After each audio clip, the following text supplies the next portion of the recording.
Hi, everybody. I'm Skip Elsheimer. Welcome to the AV Geeks Lunchtime Streaming Show, where we watch old 16mm films and think about them. So that last film was Birds of an Inland Lake. And what's this is an excellent example of is someone's hobby, which was probably bird watching, bird photography, wildlife photography, where they actually sold the footage to a small film short company, and the company distributed it. I think that this is fascinating because this is not the first example of this, and certainly we see other wildlife photography, but we also, hobbies that go beyond just the normal hobby. It's like, oh, I shot all this footage of trains. I love trains. And then that gets distributed by Blackhawk or by somebody else. So it's kind of this interesting formalized amateur/professional film. And certainly some amateur photographers then started making educational films with narration and all that. But this was kind of great. It was in color too, which is awesome. I have a couple of films in that series that we watched. All right, so behind me is a film scanner, and I have a film set up.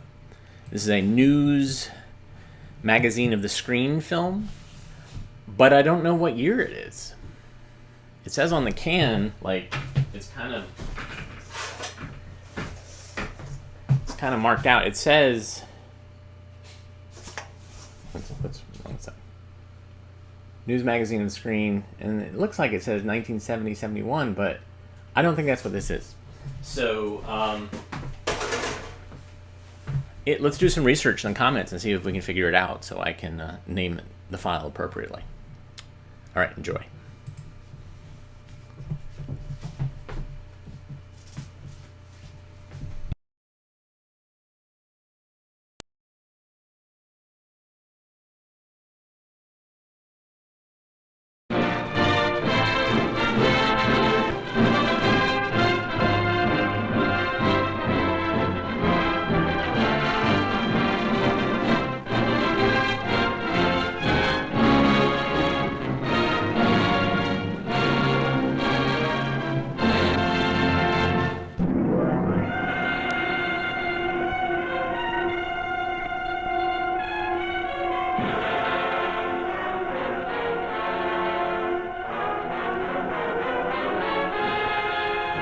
In Korea, the United Nations victory that seemed certain becomes retreat as 1 million Chinese Reds invade Korea from the north. United Nations troops fall back across the entire frozen Korean peninsula. Here in Western Korea, men of the 8th Army march for days without sleep and successfully escape the communist trap. But as the Chinese strike across the Manchurian border, their trap does close on 20,000 Marines and infantrymen of the 10th Corps in the east. Scattered into small isolated units by the violent Red attack, these men in bitter fighting gradually rally and regroup around the town of Hagaru. But they are still surrounded. To fight their way out, they need a miracle.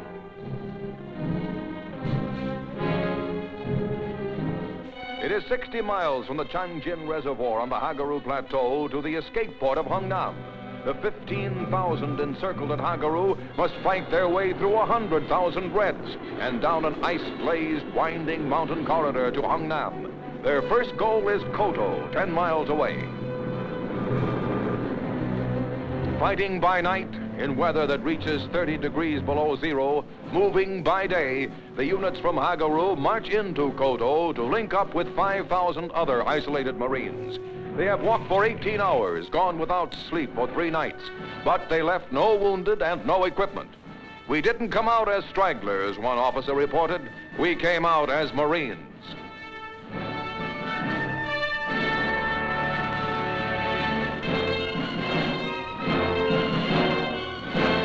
In retreat and still surrounded, these fighting men take prisoners.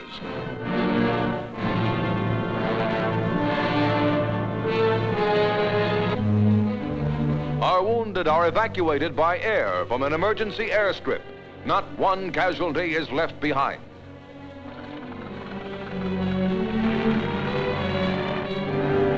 Then there's a moment's rest in a raging blizzard. Such were the men of Valley Forge.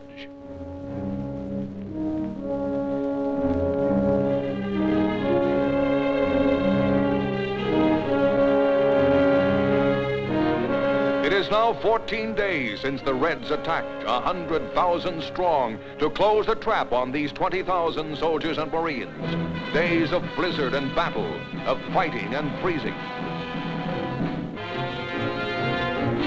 But a miracle does come to pass as these Marines reach Hungnam, its harbor packed with Navy ships.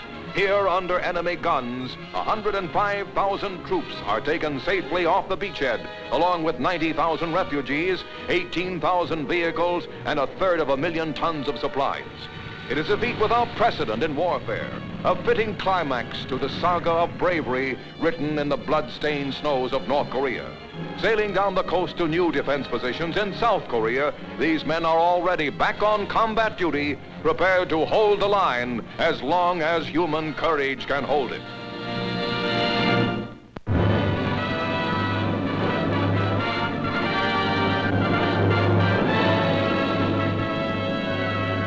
Last June, the forces of communist imperialism broke out into open warfare in Korea. The United Nations moved to put down this act of aggression, and by October had all but succeeded. Then in November, the communists threw their Chinese armies into the battle against the free nations.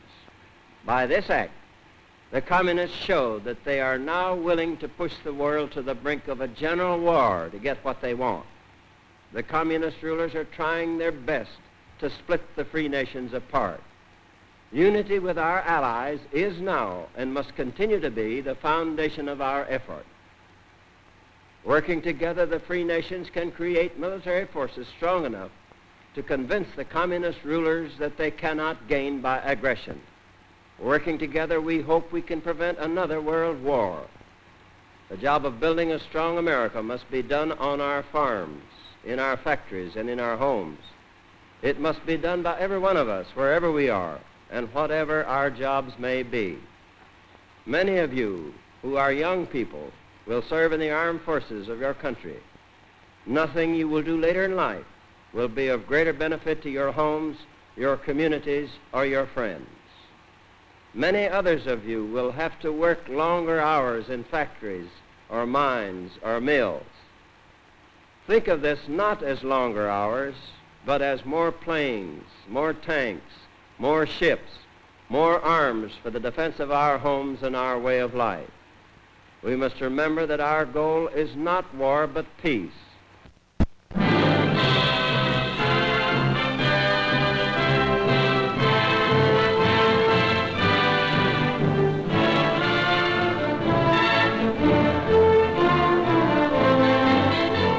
As the Chinese Communists force United Nations troops into retreat in Korea, British Prime Minister Clement Attlee arrives in Washington for conferences with President Truman. On his way here, Attlee met with French Premier Plevin to discuss France's role in meeting the new threat.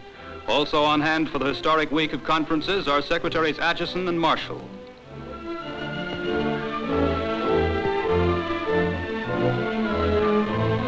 As Mr. Attlee leaves the White House, the chiefs of state jointly announced their determination to fight on in Korea and to speed the rearming of the Atlantic Pact nations in Europe as the best answer to worldwide communist aggression. Later, addressing the National Press Club, the British Prime Minister says that the aim of the United Nations is to bring about peace, but he emphatically adds, "Our forces are fighting alongside yours, and you may be certain that in fair or foul weather, where the stars and stripes fly in Korea, the British flag will fly beside them."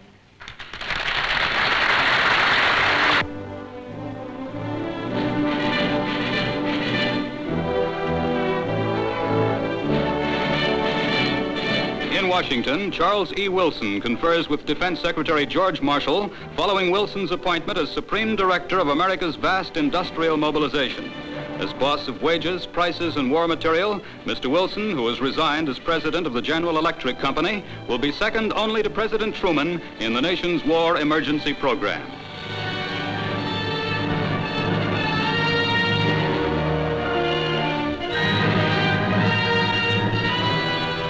Chinese Communist General Wu and his delegation arrive at the United Nations. In reply to the charge of Chinese red aggression in Korea, made by U.S. Delegate Warren Austin, Wu makes a 2-hour speech defending the presence of Chinese Communist armies in Korea, and in turn accuses the United States of criminal aggression. Continued efforts by a succession of UN members to bring about a ceasefire and the end of Chinese intervention are blocked by Russia and her satellites.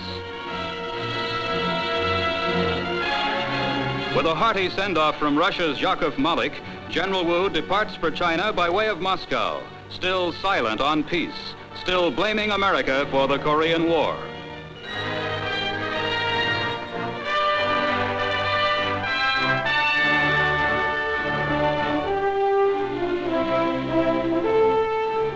From Brussels, however, comes good news for the anti-communist countries, as U.S. Secretary Acheson and 11 other Atlantic-pact foreign ministers hammer out concrete plans for the defense of Western Europe. The wheels are set in motion for speeding up production and establishing a unified Western Army under one command.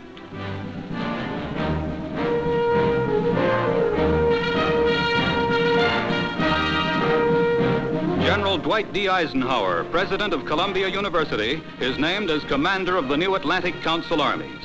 The general whose skill and diplomacy led the way to the Nazi surrender at Reims is, of all Americans, perhaps the one most admired by Europeans.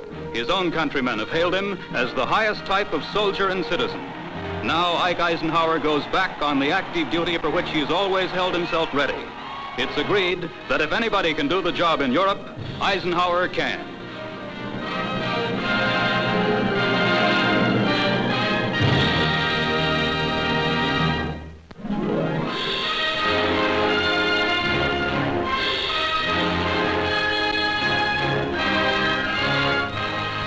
"600 Protestant church leaders meet in Cleveland to form the National Council of the Churches of Christ in the USA. The delegates represent 29 denominations, 150,000 individual churches, and a total of more than 31 million members. Formation of the new council after 9 years of planning consolidates 8 major interdenominational agencies and has been hailed as one of the greatest moves towards Christian unity since the Reformation. The council will go forward with efforts in 4 fields: education, life and work, home missions, and foreign missions.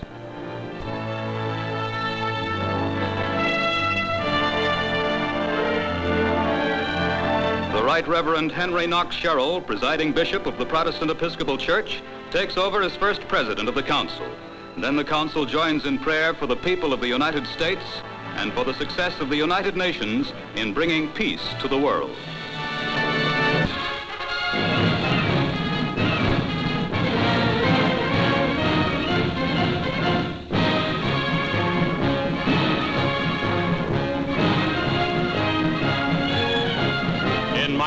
A colorful night parade seen by 300,000 ushers in Orange Bowl festivities, leading to the clash of the University of Miami with Clemson as the American college football season comes to a climax in the traditional bowl games. More than ever this season, football interest turned to Southern gridirons. Here, the news magazine of the screen presents highlights of the South's great bowl games. Pageantry and carnival join with the appeal of an exciting American sport. Now, the Orange Bowl itself, where South Carolina's unbeaten Clemson Tigers take the offensive against mighty Miami. Clemson halfback Billy Hare hurls a forward pass to end Bob Hudson. And a moment later, star fullback Fred Cohn makes the first half's only score. Clemson leads 7-0. Between halves, a day at the circus pageant thrills the crowd. But greater thrills are still to come. For after Clemson has scored again and leads 13-0, Miami gets moving. Halfback Frank Smith twists his way deep downfield to the Clemson 5-yard line.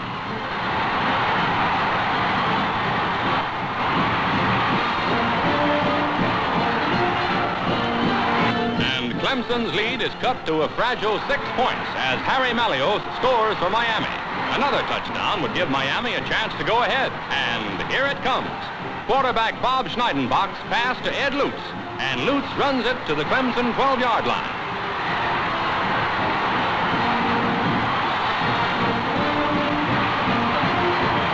A few moments earlier, Miami was behind by 13 points. Now, as Jack Hackett throws to Frank Smith for a touchdown, Miami takes a 14-13 lead. Late in the fourth quarter, still leading by 1 point, Miami receives a Clemson punt. Harry Malios twists and turns on a sensational touchdown run that seems to give Miami certain victory.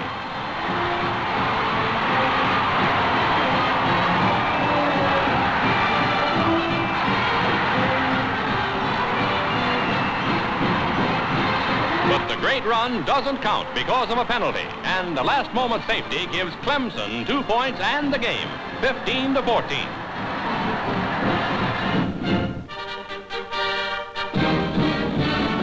In Dallas, Tennessee meets Texas in the Cotton Bowl. And here, with Tennessee's Hank Lauricella doing the carrying, is one of football's greatest broken field runs. Watch him dodge.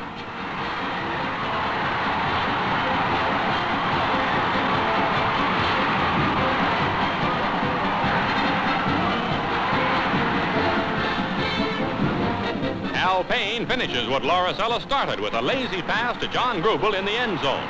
Tennessee takes an early lead, 7-0. Then Texas takes command. After one touchdown, Ben Tompkins heaves a 34-yard pass to Gib Dawson, and Texas ends the half leading 14-7.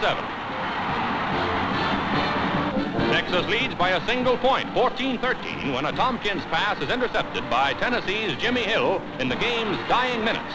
Hill runs into Texas territory, and Volunteer hopes stay alive. Now to grab victory from defeat, Tennessee's Lauricella passes to Rechichar that puts Tennessee 26 yards nearer the goal. 3 minutes remain. Lauricella makes the most of them as his smash sets up a Tennessee Cotton Bowl victory, 20-14. In New Orleans, mighty Oklahoma, unbeaten in 3 years, meets Kentucky in the Sugar Bowl.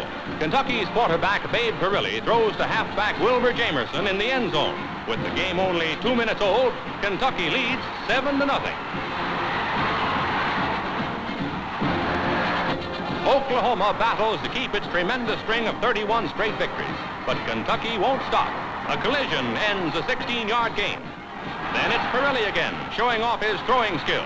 Al Bruno catches the pass and goes to the 1-foot line. One play later, Kentucky's lead is 13-0. Finally, late in the fourth quarter, Oklahoma gets moving. 5 times this year, Oklahoma has come from far behind to win. Can the Sooners do it again? Well, this play nets them a first down. And on the next play, Oklahoma makes its first score on a pass from Vessels to Green. But that's as far as Kentucky will budge. Mighty Oklahoma, rated the nation's best football team, bows to unconquerable Kentucky 13-7, ending the greatest winning streak in modern times. And another year of football goes down in sports history. And it just ends. Wow, thanks so much for the research. We figured out it was late 1950, early 51, based on the various bowl games and what was happening politically. Awesome. Let's see, what do we got set up here? So many options. This one is an interesting short, theatrical short probably. And it features someone who's, I think, is kind of like Robert Ripley. Ripley's Believe It or Not. This is another columnist who did interesting stories. And this one is fascinating. It's about Emperor Norton. Some of you based in San Francisco know about Emperor Norton. Regrettably, this has an actor in blackface, which is just lazy and stupid. It doesn't really make sense why it's in it. But here it is, Emperor Norton.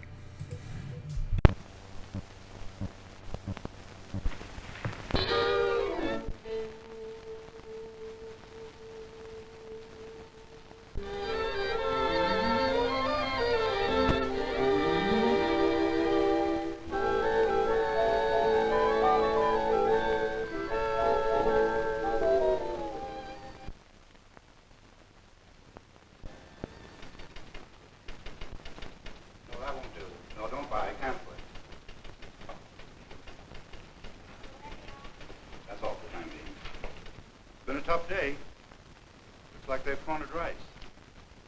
Well, that may bring on another crop of Nortons. What are Nortons? Don't you know? An old-time rice trader was the first and only emperor of the United States. What United States? These United States. Norton the First, Emperor of the United States. Now I know you're kidding. No. Strange as it seems, a few years before the Civil War, the head of a bank in San Francisco was sitting at his desk signing some papers. Norton is here. Shall I ask him to wait? What? Keep an emperor waiting? I should say not. Show him in. Good morning, Emperor. Morning, Edward. We would think more of you as a banker, Edward. If you would have your guests rise in the presence of their emperor. Your Majesty, allow me to present... We would be glad to meet your friend some other time, Edward. But this morning, the affairs of the empire are pressing. We are levying a tax on all banks. Yours is a steep one, Edward. $4. That is pretty high. Let me understand this, Your Majesty. This is for the entire year, isn't it? I shall levy no more taxes this year, except in case of national emergency.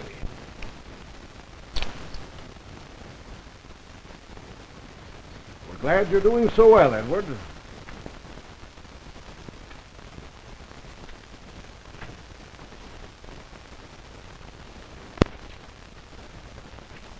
As the banks prosper, so shall the empire. What's all this nonsense about? That was Norton the First, Emperor of the United States. Emperor? Lunatic. He ought to be put away. Joshua Norton sacrificed a huge fortune to pay his debts when the market collapsed a few years ago.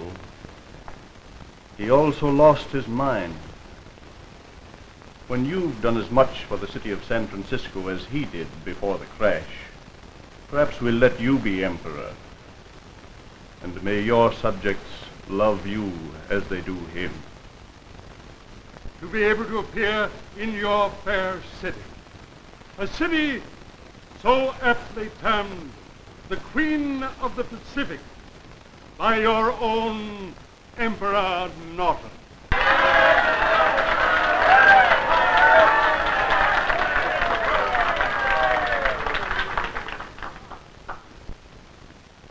And if by your choice I am privileged to represent you in Washington, I solemnly promise to lay the foundation for that great future.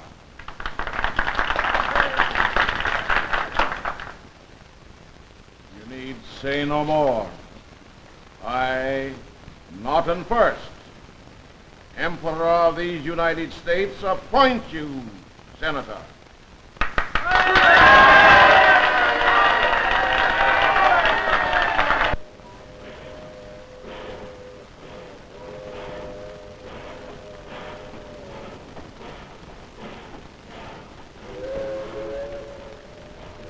Waiter, waiter! Yes, sir, yes, sir. Where is my dinner? It's coming up directly, sir. You know it take a powerful long time to cook them special dishes. And they're gonna mount up to a big bill, too. Bill? What bill? Why, your bill. What? Did he pay this rental for my dinner? Do you know who I am? Yes, sir. I am Norton First, Emperor of these United States. Yes. Don't cross him. Give him anything he wants. I'll pay for it. That's Emperor Norton. You mean the man is a king? Well, sort of. And you pay for it? Yes, sir.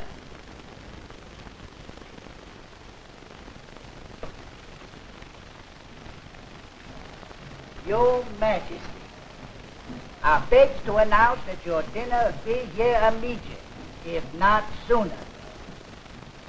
And with your Majesty's permission, I've canceled that glass of beer and bring you a bottle of the Empire's finest champagne with the compliments of the race.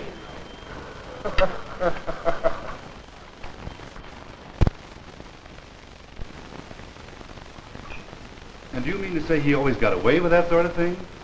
No. Once he was arrested and brought into court. Good evening, Your Majesty. Have you a charge against this man? Masquerading as Emperor of the United States. Is that the complete charge? No, Your Honor. Suspected of insanity. Did the prisoner commit a murder? No, Your Honor. Steal anything? No. Create a public disturbance? No. Well, officer, I fail to see a case. You've been overzealous in the performance of your duty, Your Majesty. The court wishes to apologize for the conduct of this officer. I doubt if the ruler of any other nation in the world could stand as guiltless before a court of judgment. The courts of the Empire have always been just. Inform the officer that we have forgotten the incident. In the future, please remember the respect that is due the Emperor of these United States and the Protector of Mexico. Just Emperor of the United States, Judge. I'd drop Mexico. Too much trouble down there.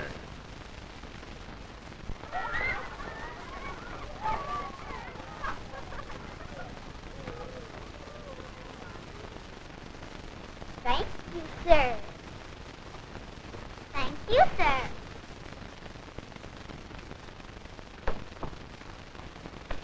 All provisions, Mr. Emperor. Dismiss your company. But Freckles, tell your company not to dismiss their manners.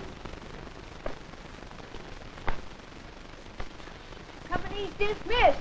But the Emperor says, mind your P's and Q's. Thank you, sir. Thank you.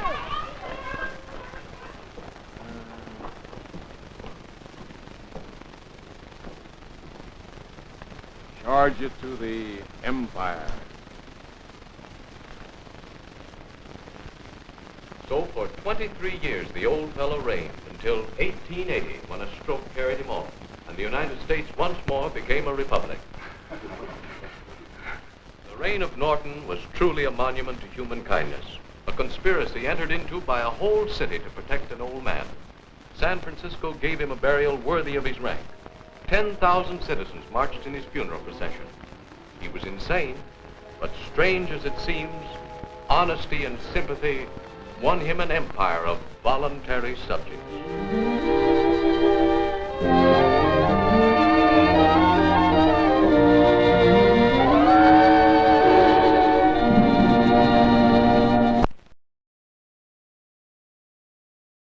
He was a character. He was a local character that I think was documented in some interesting ways. We all have characters that live in towns and cities, but none of them claim to be, well, some of them might actually claim to be someone of greater significance than what they really are. So it's kind of interesting nonetheless. But I do recommend, as some of you have recommended, is to look up the story, because this dramatization is all right. Oh, okay. So what do we got? So many things to watch. So on Friday I showed a bunch of films about shoplifting, because Friday was supposedly, the busiest shopping day of the year. So shoplifting films seemed great. This is a film that I had queued up, but I hadn't shown. And this is an interesting yet problematic film. Problematic because the person who is featured in it is problematic. It's Bill Cosby. This is Fat Albert and the Cosby Kids. This film is about the problems of shoplifting and explain to kids. And, you know, Bill Cosby plays this moral narrator, but yeah, I mean, his personal life kind of trounced all of the good that he did, which is unfortunate because he did a lot of good. And so I show this, but I know that this is problematic. So here it is. Take two, they're small.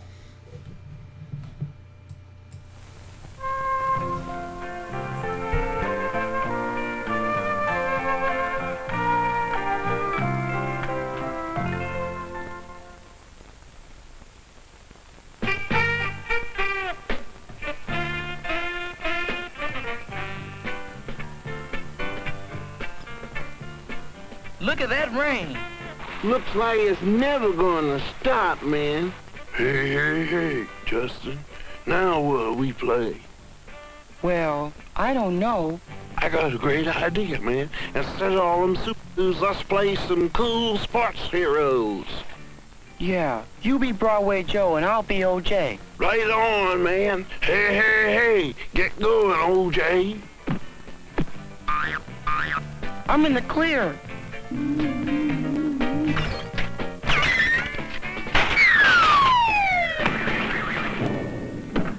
Yeah, you boys are gonna catch the back of my hand if you don't clear this mess up fast, you hear? Okay, Dad, right away. When you get through with that, go out and play. The rain is easing up. Well, they say today's young people are pretty cool. Well, no wonder. The heat is on us parents.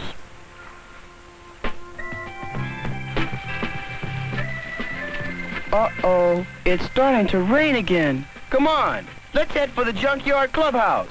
Wait, I got a better idea. Let's go in there till the rain's over. I don't have any cash.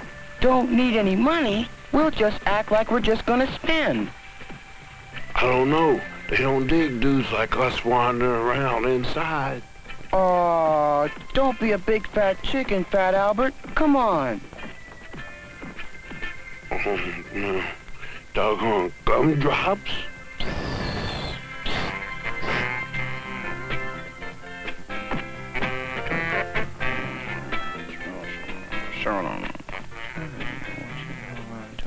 This one.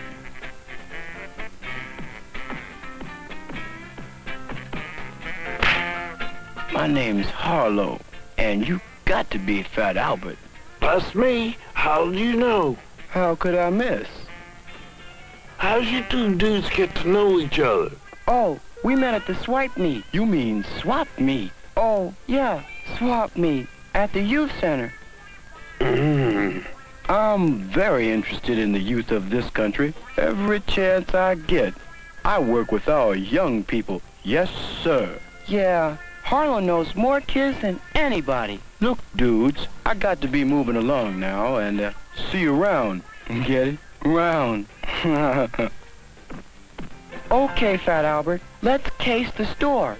Case? Yeah, you know, look around. Come on. Wow! Look at this! Half price for a Marty Markham coloring book. This one's even better. You draw between all these dots, and when you get done, you get a picture of Harry Belafonte. All right, boys. Outside, all of you. I told you before to keep out of this store. There's the door. Now, what was that all about? Boss, I don't get it. We didn't do nothing. Babbitt's Rabbit.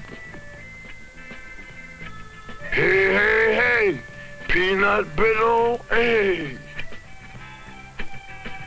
Wait a minute, I didn't see you buying them, boss. That's right. Nobody saw me do nothing. Then how did you... Oh, no. Don't tell me that you took them bars without paying for them. Okay, I won't tell you. Come on, Fat Albert. Eat your candy and stop worrying about where it came from, will you?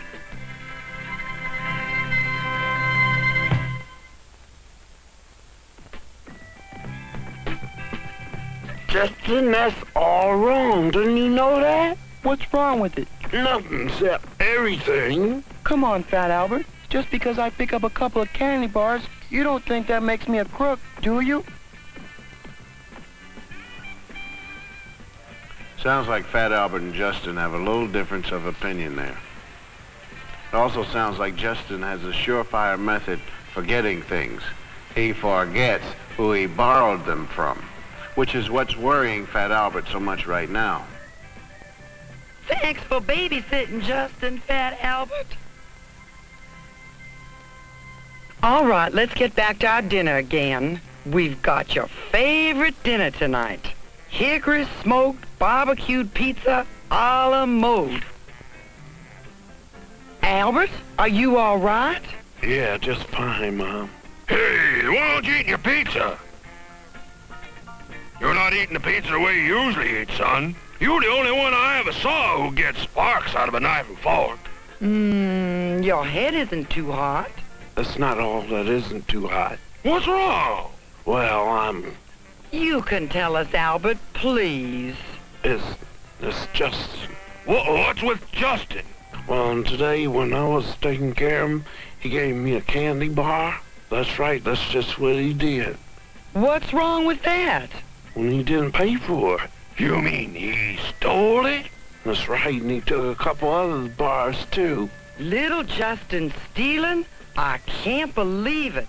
Well, neither can I. Did you tell him it was wrong? Sure, but there's this older dude named Harlow who's been telling Justin a lot of junk about it, and it's cool to swipe stuff. So when I told Justin that stealing was bad, he just laughed at me. He did he? Well, we better call Justin's mom right away. Hey, look who's coming our way. Hey, Fat Albert, man. How's it going? What's happening, man? Hey, man, ain't taking you around, cuz, man? Yeah. Huh? Oh, I'm all done babysitting. That's what I want to talk to you dudes about. I can't talk about it out here. Let's go in the clubhouse where we can be secret. So my cousin Justin been taking things without paying for them, you know, and he learned this little deal from Harlow. Hey, I think Harlow's pretty cool. Yeah, he's cool, all right. He's so cool he belongs in the cool air. We gotta stop Harlow before he gets a lot of harm done.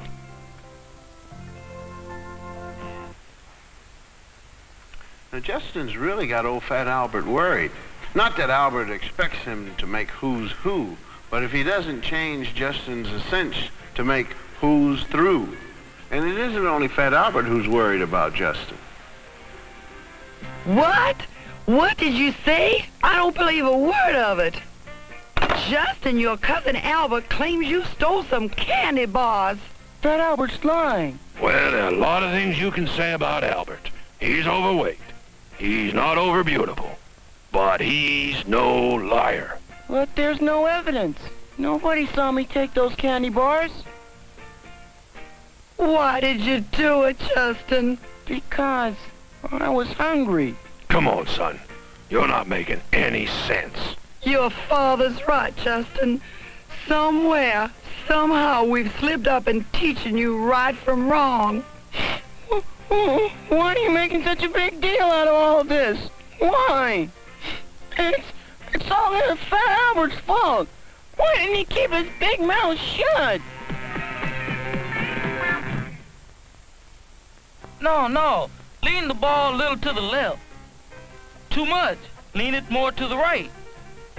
Oh, no. If you don't kick that ball, man, I'm gonna lead you to the right. Thou class.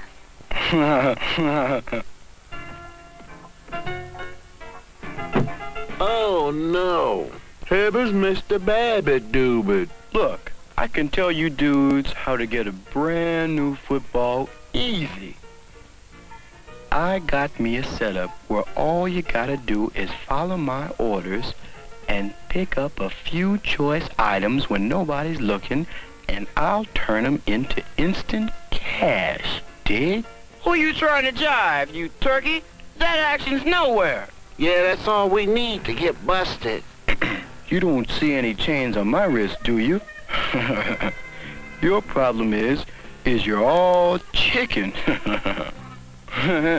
Oh, look, I gotta get moving fast. Think about it. Hey, what'd that cat have to say? He wants us to go in on a pretty big deal with him. Sounded pretty good to me. Yeah, I bet it did. That Harlow's gotta be stopped. He's bad news. For a dude who's bad news, he sure is good news with the gravy. His gravy boat is about to get sunk. I think it's time we call the police about good old Harlow. Baba Dabbit Woodbit Baby Stoobalambing. Come on, dudes, let's trail along after Harlow and we'll see what's worse, stooling or stealing. Well, I see.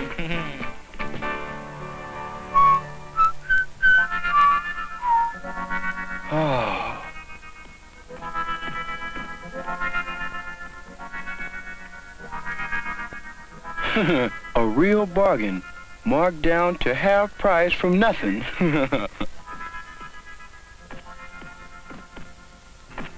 Just the man I want to see. Just an old pal. I got a real cool setup rig for you. Look, Harlow. I don't think I can. Of course you can. Now, you just listen real close to me, little pal. I'm gonna put you in the big time, whether you want it or not. Hey, let's break up the play. Uh-oh, keep your lips zipped, kid. Aloha. Hold it, Harlow, you can't get away.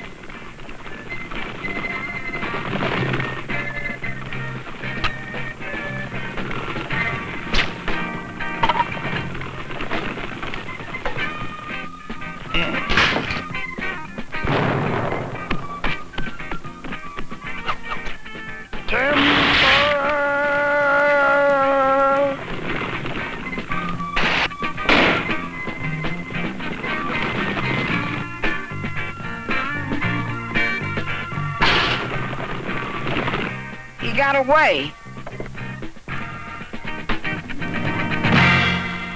All we gotta do is turn this evidence over to the police and have them check out Harlow. You know, it's gonna put Harlow in a bind. Yeah, what about kids like Justin? Think of the bind they'll be in if we don't stop dudes like Harlow from making crooks out of them. I'll go with you, Fat Albert. Count me in. Me too? Hey, it's Judgment Day.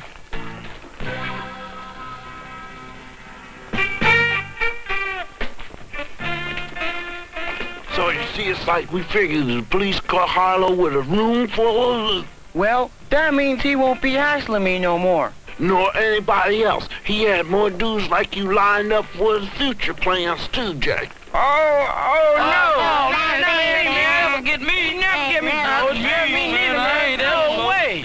Uh-oh, there's Harlow now. Well, Harlow, the judge is pretty lenient with granting you probation. Yeah, I know. Now remember, you report to me twice a week, because from now on, everything you do will be under a microscope. Good luck, Harlow.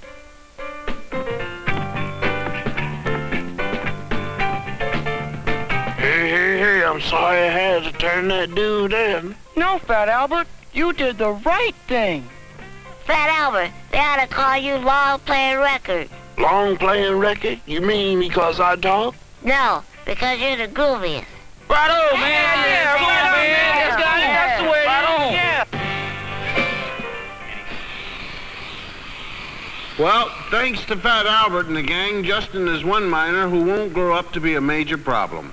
And as for Harlow, let's hope he begins to act responsibly.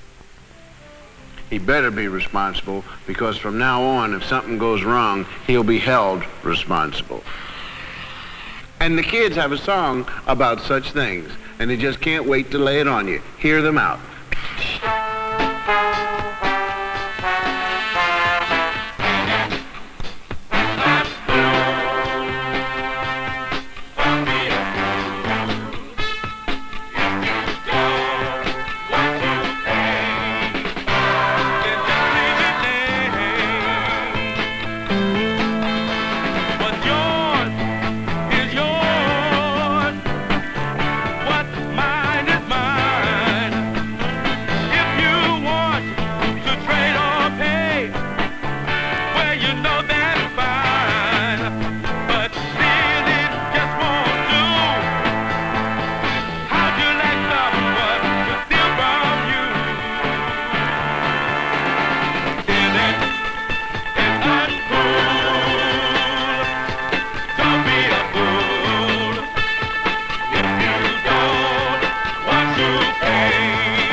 Yeah, so, yes.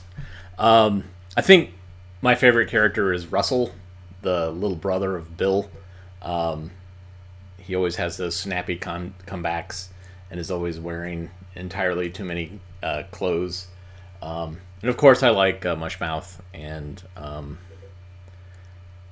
what's the other guy's name? The Weird Harold. No, not Weird Harold. The guy with there's the guy with the toboggan.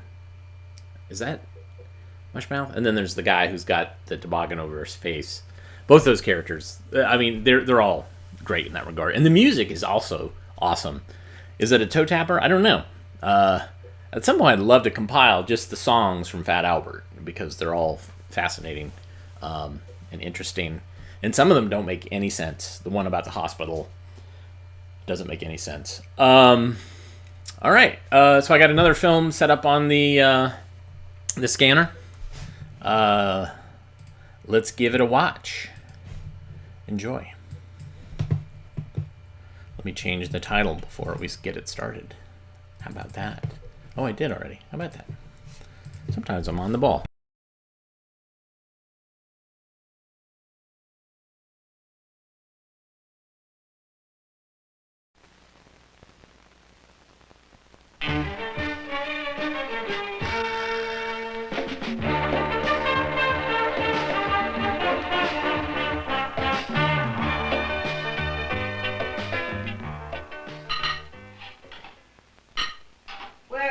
The eggs will get cold. Call them for me, will you, Joe? Fred! Dad! Breakfast!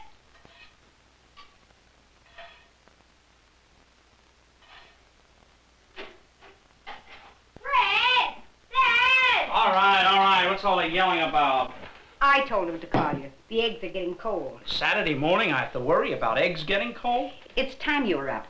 Anyway, you have the back steps to fix and paint. 5 days a week, I get up at 6 to get to the factory. And 7 days a week, I get up early looking after this whole family.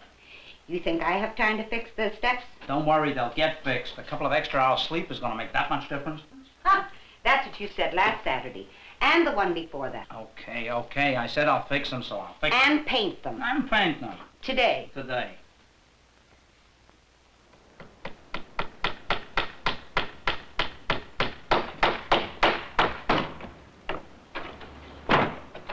Hey, don't rush off. You got work to do.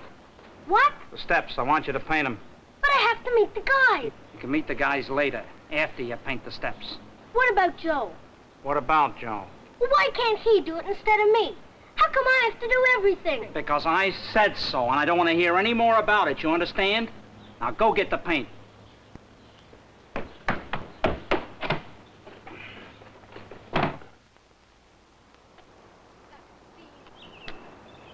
Over. Nice catch. Oh, I almost dropped it, too. Throw it high. See you catch one like that. He's a lousy scorer around here. Hey, I thought you were painting the steps. I was painting the steps. Give it back. We're playing ball. Tough luck. This is my stuff. Now what are we gonna do? I don't know. My dopey brother gives me a pain. He thinks he can get away with anything just because he's bigger than me. One of these days I'm gonna punch him in the mouth. Ah, come on.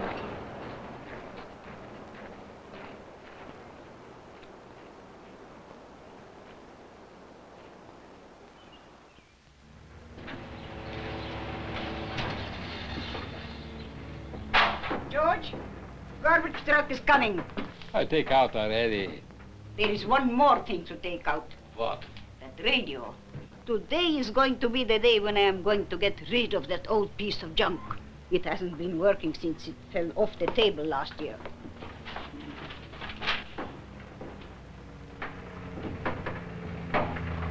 George. It costs more to fix these days than to buy a new one.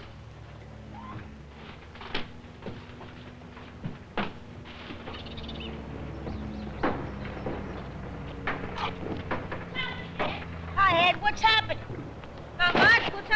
guys? Nothing. You see what I see? Where? In the garbage can. Yeah. Yeah, radio. Come on. I got it. Let's see.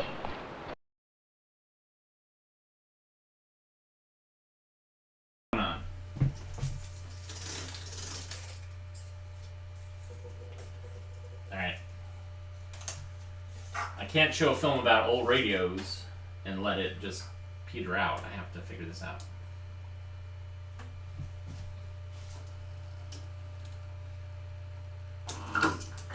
Alright, it's being a pain.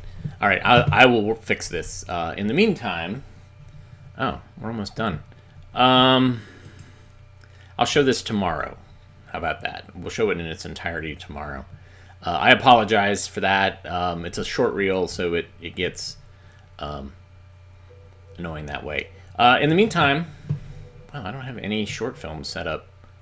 Dag. Alright. What is a co-op? Let's watch that.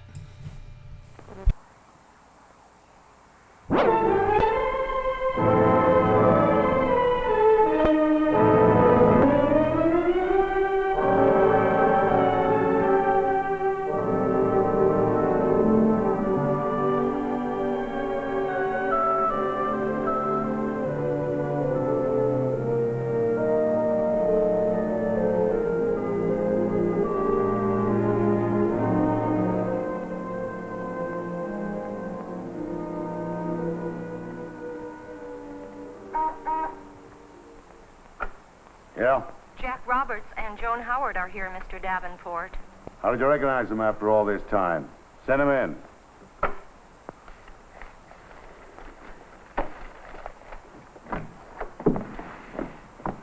Hiya, boss. Well, here we are, Dave, and here's the story. And the pictures. I know we were gone a little longer than 6 weeks to get a story I didn't even send you out on. Well, didn't you get our telegrams? Collect. I sent you out to get a human interest story on a 3-day county fair. 6 weeks later, you breeze into the office with a 2-ton manuscript on cooperatives. Well, you wanted human interest. We got it for you. Look, when we find a story that covers not just one county, but a whole country, then it's our job to get... Your job is to get the story I assign you. What am I supposed to do with a story on cooperatives? A co-op is a business. We thought the same thing. But in the last 6 weeks, we've found that cooperatives aren't just a business, Dave. Co-ops are people. That's it. Co-ops are people. All kinds. In the city, in the country, everywhere. People who need something and then work together to get it. Wait a minute. Look, Dave. Here's what we mean. A farmer digging? That's right. A farmer digging an ordinary post hole. And to build his fence, he's got to dig a lot of those holes. A whole hour for each one. Of course, this machine can do the same job in a few minutes, the cost of about 5 cents a hole. But machines like this are expensive, too expensive for one man to finance. Each back-breaking hole that costs 5 cents by machine takes him an hour. He's working for a nickel an hour. But when a group of people got together, they could afford this labor-saving machine. And that's what cooperatives mean. People getting together to help themselves. And this kind of cooperation isn't new to our country, Dave. Pioneer wagon trains were a cooperative venture if there ever was one. And in Pioneer Town, so were the early barn raisings and road building and volunteer fire departments. Our people have always worked together, and they still do, but in a much more highly developed way. While visiting the different co-ops, Dave, we learned that modern cooperatives follow 7 basic principles of operation. 1, open membership. No one is excluded because of race, creed, or color. 2, 1 member, 1 vote, which means democratic control. 3, a limited interest on share capital. 4, savings of a cooperative are returned to members in proportion to their purchases.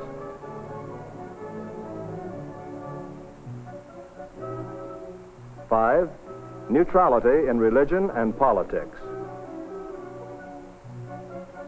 6, trading on a cash basis. 7, constant education of members in cooperative principles, current events, and all matters which affect their standard of living. That's how it is.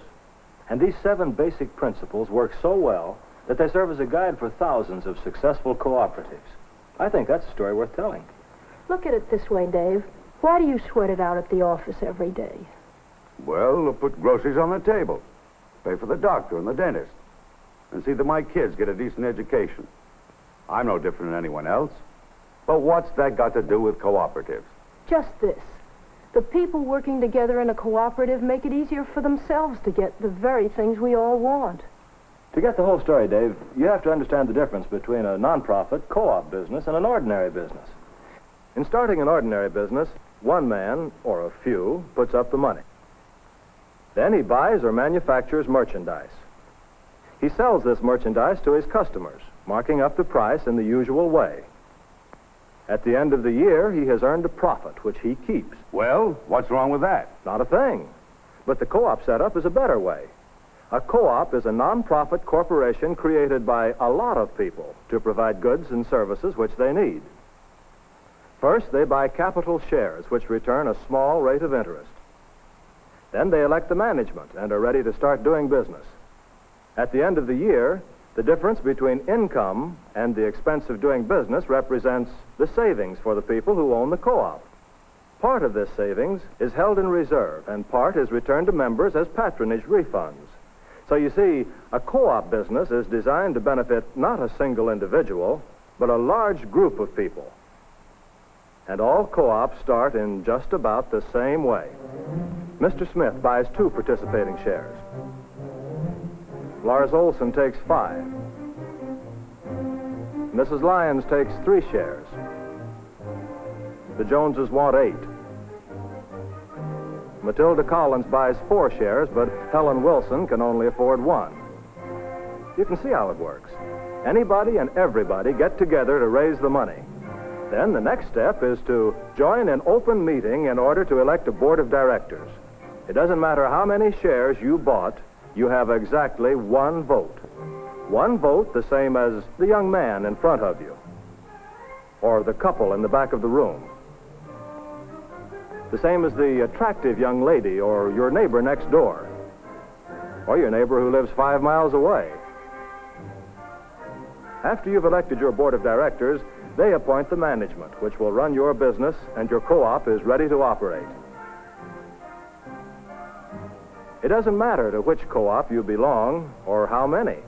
Each one is your business, operated by you, for your own benefit and the benefit of all the other members. Every time you make a purchase, you get a receipt. These receipts are the basis for the patronage refunds. The more you spend, the greater the refund. Again, it's not a question of which co-op you belong to or how many shares you hold. You receive your refund only in proportion to your patronage.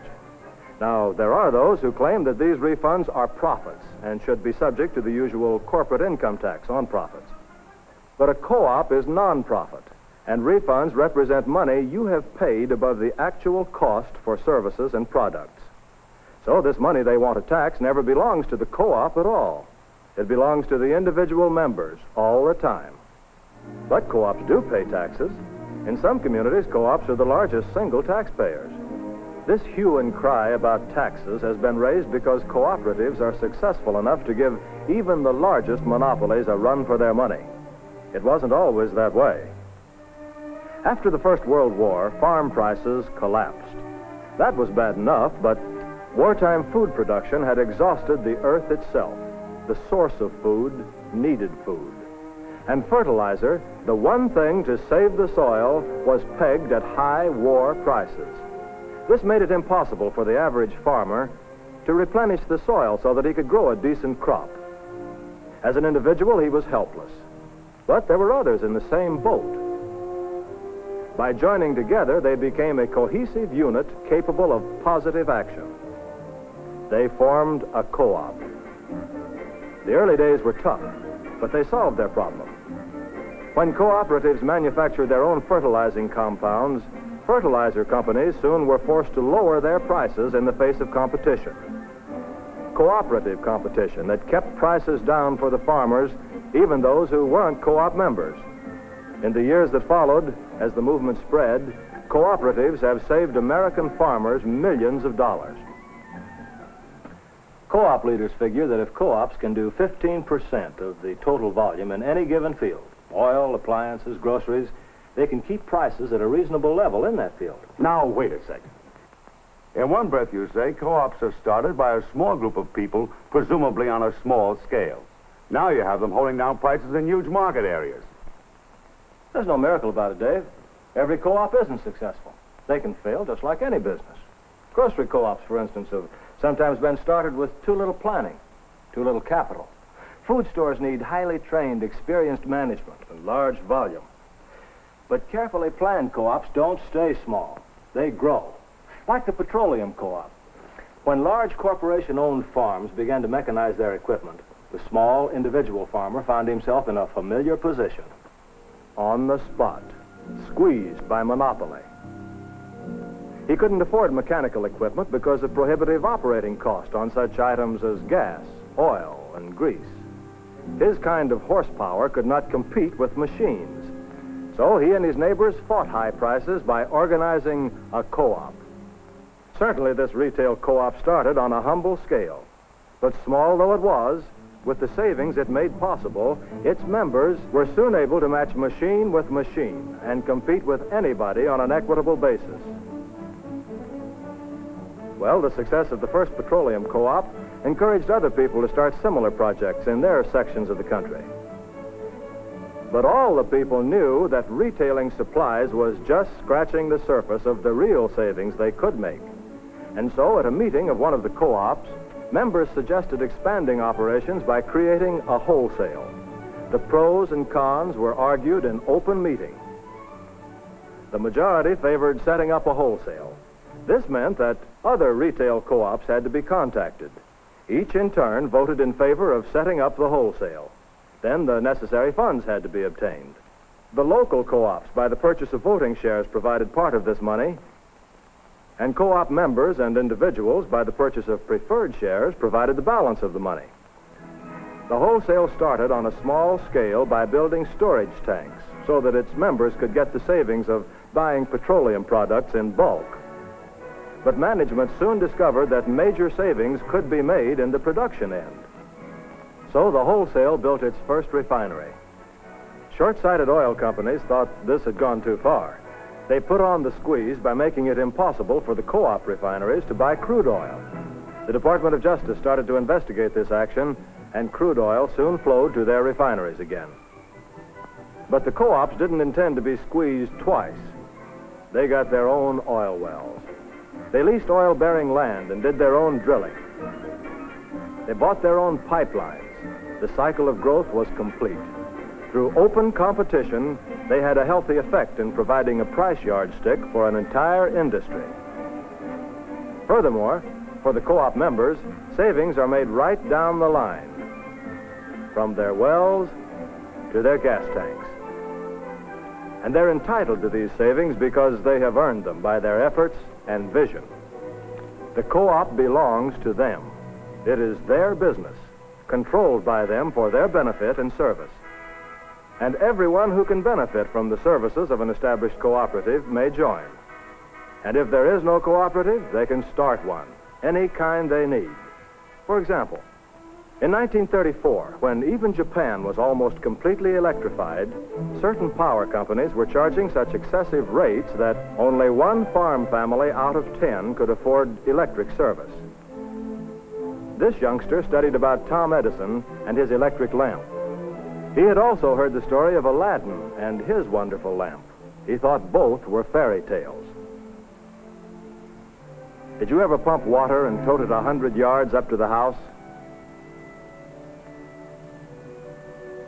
Did you add hours to your daily chores milking cows by hand in the cold, dim light of a lantern? And did you ever try to preserve food for a week at a time in an old-fashioned ice box?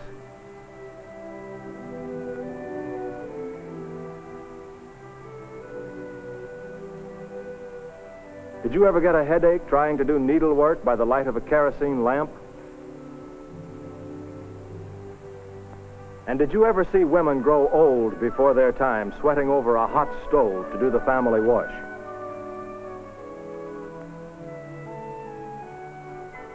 Today, the picture has changed. With the help of loans and technical advice from the Rural Electrification Administration, people set up their own electric co-ops. What the power companies wouldn't do, the people did for themselves. Now these co-ops serve more than 2 million consumers.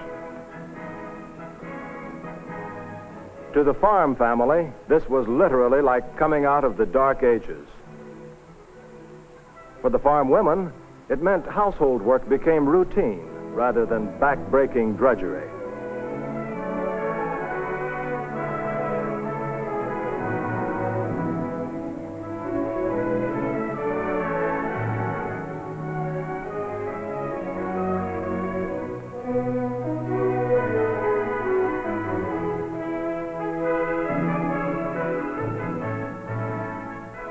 For the farmer, it meant hours of labor saved from his chores.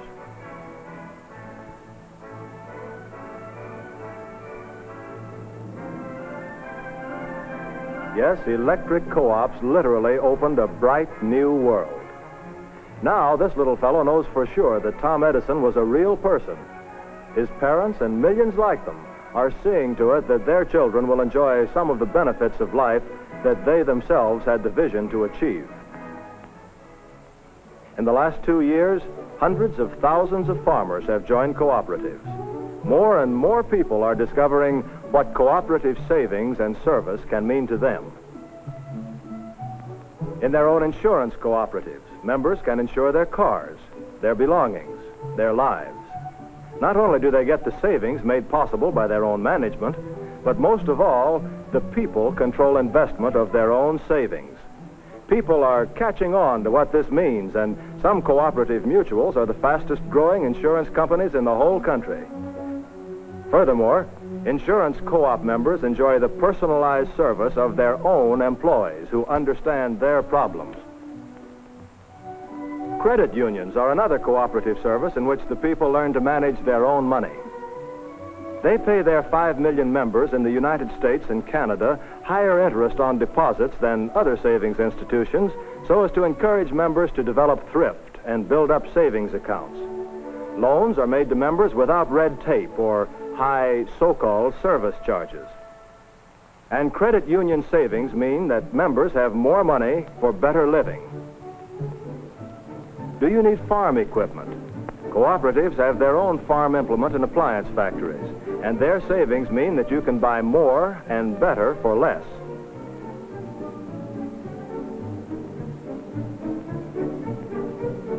The same thing is true about all types of household appliances.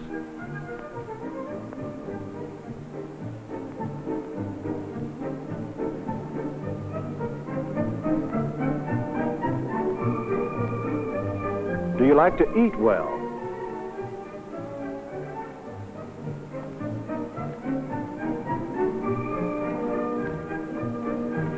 People need to buy more for their food dollar, and well-managed co-op food stores help them to do that. You'll find co-op canned foods marked with the quality and contents plainly labeled on the outside of the can. Because the co-op member owns his store, he doesn't try to fool himself about the merchandise on his shelves. His savings are not dependent upon inferior quality. And furthermore, regional co-ops affiliated with National Cooperatives Incorporated have a buying power of $250 million. The savings this huge buying power makes possible is handed down to members through their local co-ops. And we all like to live well, as comfortably as we can within the limits of our income.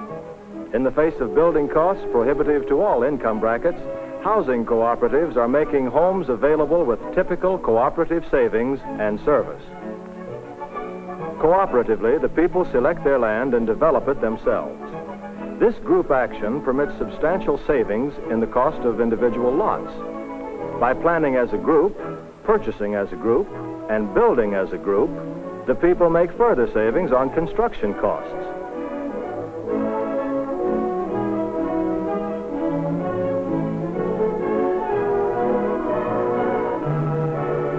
It's just another way in which cooperators make their own lives a little fuller, a little happier.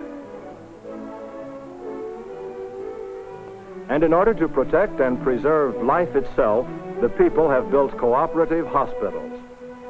Yet only a short time ago, they were told that in small towns it was impossible to have complete medical staffs and technical equipment. Impossible? These people had something at stake, their lives and the lives of their families. And what's more, they had learned well the power of cooperative action. What was impossible for them individually could be accomplished by them as a group. But surely the cost of modern medical attention and facilities would be expensive. Expensive? In a cooperative health plan, the cost runs between $40 and $120 a year for a family of 4. And in the direction that one generation has led the way, the new generation will follow, healthier and stronger and perhaps wiser. But one thing they'll have in common: a firm conviction that cooperatives and the cooperative movement are a part of the American way of life. All right, where do we go from here? You print the story. And we get a few days off. No, you're going back on the road.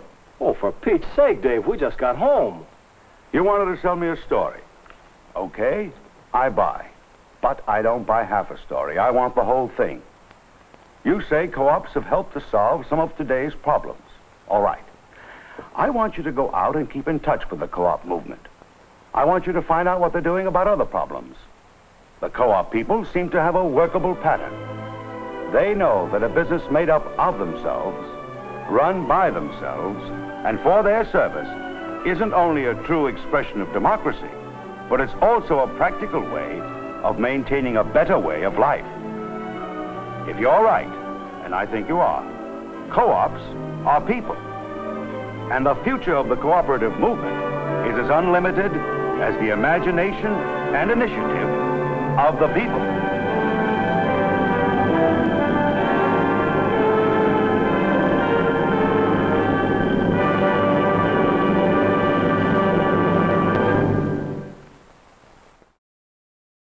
Beaumont. Yeah. So he had a long career before he was on Leave It to Beaver. I think he was a minister, Presbyterian minister. He appeared in a lot of industrials like this and sponsored films. I have another film that recently I had to throw out because it was super vinegared, but it was about salesmanship where he plays a salesman. But he also directed films and some television. So, yeah. Even before he was Beaver's dad, he had a long history of stuff. All right. Everybody have a great rest of your day. Sorry we ran a little long. And I will show that aggression and assertion film tomorrow in its entirety. So I apologize for that. I put it on a core, so I think it'll run better next time. Everybody have a great rest of your day. If you like what you saw, hit thumbs up, hit like, buy us some coffee. Buy us, tip us via Patreon. And we will see you tomorrow. Everybody take care. Bye.